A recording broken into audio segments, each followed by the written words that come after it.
గణేష్‌ని తీసుకెళ్ళిన తర్వాత మళ్ళీ మీరెప్పుడైనా మాట్లాడారా? అంటే పోలీస్ స్టేషన్‌లో గాని, లేదంటే హాస్పిటల్ దగ్గర గాని ఎక్కడైనా మాట్లాడారా?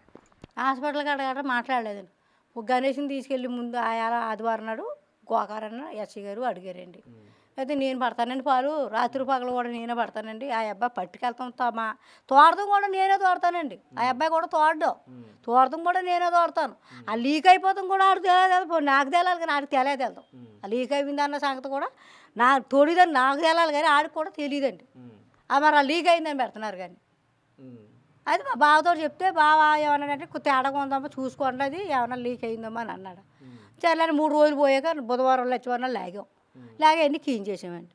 చేసి అతను వాటరింగ్ అతను తీసుకొచ్చి అవన్నీ బీకి చూపిస్తే అది ఏవో కానీ ఎప్పటికైనా హెల్త్లో గట్రా అవ్వచ్చు, ఎందుకని ముందు జాగ్రత్తలు మనం మంచిది కాదని ఏయో పావేరంటండి.